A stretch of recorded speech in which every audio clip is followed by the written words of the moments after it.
यावल नगर परिषदच्या सार्वत्रिक निवडणूकमध्ये उद्धव बाळासाहेब ठाकरे शिवसेना गटाच्या वतीने आपण या ठिकाणी विजयी झाला आहात. छायाताई अतुल पाटील या विजयी झाल्या आहेत आणि त्या माननीय माजी नगराध्यक्ष अतुलभाऊ पाटील आपल्या मार्गदर्शनाखाली या निवडणूकमध्ये उभ्या होत्या. काय सांगाल? त्या विजयी झाल्या आणि आपण वार्ड क्रमांक 11 मधून आपला पराभव झाला, काय सांगाल? निश्चितपणे आपण सार्वत्रिक निवडणूक 2025 नगरपालिकेची पाहिली.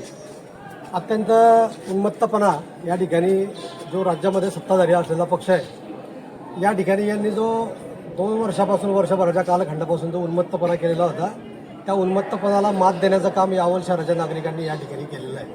खरं म्हणजे हा जो विजय आहे, हा महाविकास आघाडीचा विजय जसा आहे तसाच तो विजय यावल शहरातल्या तमाम मतदार बंधू आणि भगिनींचा या ठिकाणी आहे. मी केलेल्या कामांच्या संदर्भामध्ये या ठिकाणी महाविकास आघाडीच्या वतीने व बाजूला या ठिकाणी यावलच्या जनतेने कौल दिलेला आहे.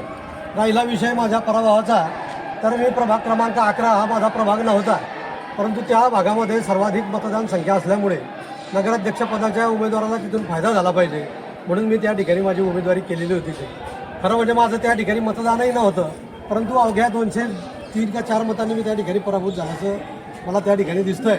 परंतु संपूर्ण शहरामध्ये अतुल पाटील आणि आमची महाविकास आघाडी याचं कार्य या यावलच्या जनतेने पाहिलेलं होतं आणि नगराध्यक्षपदावरती सौ छाया या ठिकाणी ज्या निवडून आल्या आहेत, या काही 50-25 मतांनी या ठिकाणी निवडून आलेले नाही, तर 14,000च्या वर त्यांना या ठिकाणी मतं मिळालेली आहे आणि साधारणपणे 5,000च्या वर त्यांना लीड या शहरामधून दिलेलं आहे.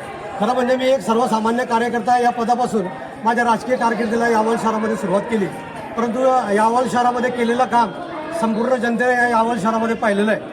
एखाद्या प्रभागामध्ये मला त्या ठिकाणी घेरण्याचा प्रयत्न केला, त्या ठिकाणी पैशांचा बळ त्या ठिकाणी वापरण्यात आलं, त्या ठिकाणी बाहेरचे गुंड त्या ठिकाणी बोलवण्यात आले, बाहेरच्या खेड्यावरचे तालुक्यावरचे कार्यकर्ते त्या ठिकाणी बोलवण्यात आले आणि मला घेरण्याचा आणि मला पराभूत करण्याचा पाप त्यांच्या हातून या ठिकाणी झालेला आहे. परंतु काही हरकत नाही, जनतेने दिलेला कौल मी या ठिकाणी मान्य करतो आणि आमच्या महाविकास आघाडीचे नेते माजी आमदार श्रीदादा चौधरी आहेत, त्याचबरोबर आमच्या महाविकास आघाडीचे गेल्या वर्षी विधानसभेचे उमेदवार श्री धनंजय भाऊ, माजी आमदार रमेशदादा, आमचे शिवसेनेचे सारे कार्यकर्ते, आमचे राष्ट्रवादी काँग्रेस पार्टीचे शहराध्यक्ष अन्सारभाई, या साऱ्या लोकांनी या ठिकाणी सहकार्य केलं आणि त्यांच्या सहकार्यातून मी या ठिकाणी निवडणुकीला उभं राहिलो.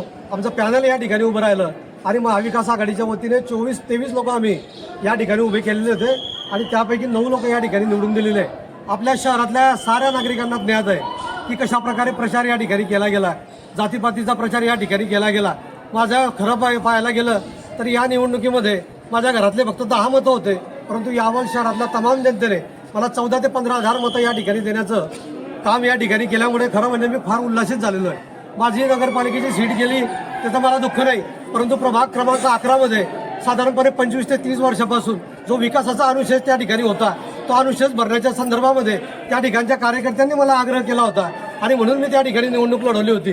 खरं म्हणजे त्या जनतेचं ते दुर्दैव, परंतु आपण त्या ठिकाणी पराभूत झालो म्हणून त्या भागाचा विकास काम आम्ही करणार नाही असं कधीही होणार नाही. नगराध्यक्ष सौ छाया यांच्या माध्यमातून त्या भागाचा देखील या ठिकाणी विकास करण्याचा पुरेपूर प्रयत्न आपण या ठिकाणी करणार आहोत आणि त्या लोकांनी केलेली चूक त्यांच्या लक्षामध्ये आल्याशिवाय राहणार नाही अशी भूमिका आम्ही या ठिकाणी मांडतो.